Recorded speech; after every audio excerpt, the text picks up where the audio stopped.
Сәлем достар, сіздермен миссис Мадина. Кезекті 10-шы сабағымызды бастаймыз.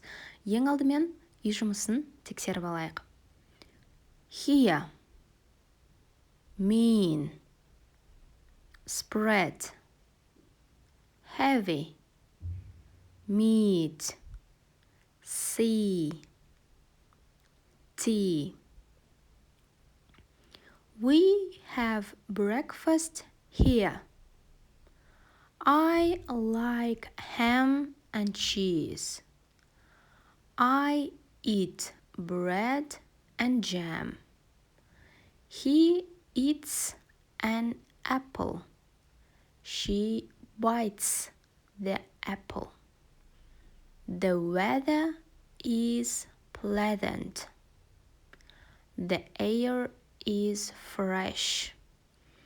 I hear the jazz far away. I go there. I hide behind a tree. I see a man near the lake. He meets a lady.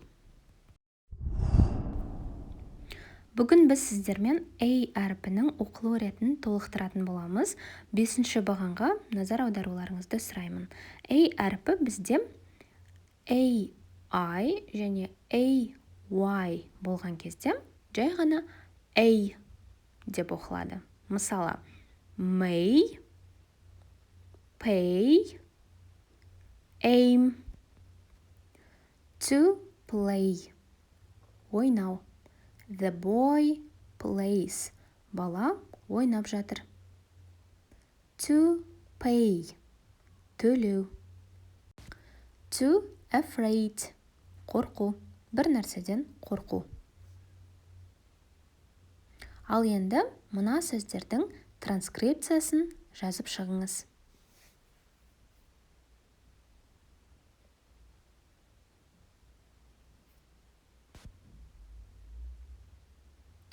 To explain, wait, say, түсіндіру, күту, айту.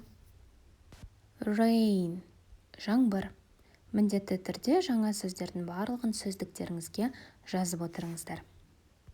Ал келесі әріптердің қосындысы бізге о деген дауыс береді. Қазақ тіліндегі о әрпі сияқты. Мысалы, author, fault, jaw. Author, автор. Law, заң. Келесі әріптің қосындысы да бізге дәл осы о дыбысын береді. A және L әріптеріне дауыссыз дыбыс қосылған кезде ол да о деп оқылады. Мысалы, tall, also, salt, тұз. To walk, жаяу жүру. Осы сөзге байланысты бір ереже бар. Егер сөздің соңы ALK, ALF пен бітетін болса, L әріпі оқылмайды, түсіп қалады. Сол үшін to walk болды. Келесі сөз fall, құлау. Ал енді жаттығайық. Мынау сөздерді оқыңыз. Сіздерден кейін мен қайталаймын. Кеттік. Also, tall, whole, bold, talk. Ең соңғы ережені айтқаныма сәйкес, L әріпі оқылған кезде түсіп қалады. Talk. Ал енді A әріпінің соңғы оқылуымен таныс болайық. AS тен кейін дауыссыз болатын болса, онда ол as деп оқылады. Мысалы, grass, ask, glass, grass, шөп. To ask, сұрау. Суретте қыз How are you? Қалайсың? деп сұрап жатыр. Glass. Стакан. Ал енді мына сөздерді сіз оқыңыз, сізден кейін мен қайталаймын. Last. Grasp. Fast. Mask. Бүгін біз сіздермен A әріпінің оқылу ретін толық аяқтайтын боламыз. Бірінші бағандағы барлық сөздердің барлығын біз сіздермен өттік, оқылу ретін білеміз. Екінші бағанға назар аударуларыңызды сұраймын. Мұнда бізде ерекше оқылатын сөздер көрсетілген. Оқимын, менен кейін қайталап отырыңыздар дауыстап. Ашық буында have.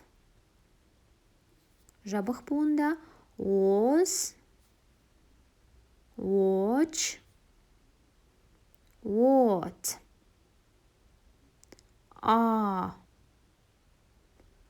aunt, come,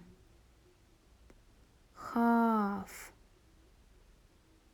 palm, taste, waste, wash.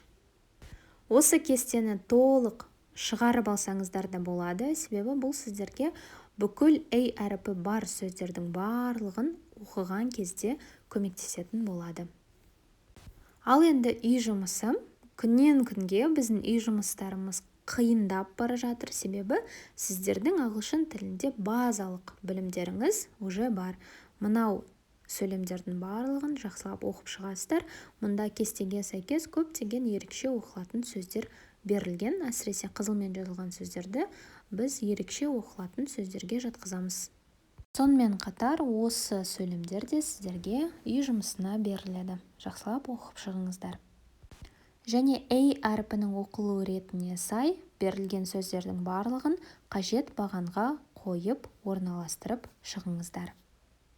Ал сіздермен болған миссис Мадина. Сабақ ұнаса, міндетті түрде лайк басып, комментарий жазып, ағылшын тілін меңгергісі келіп жүрген достарыңызбен видеомен бөлісіңіз. Олар да үйренсін, олар да ағылшын тілінде алфавиттен бастап кітап оқуға дейінгі деңгейге жетсін. Сіздермен болған миссис Мадина. Goodbye!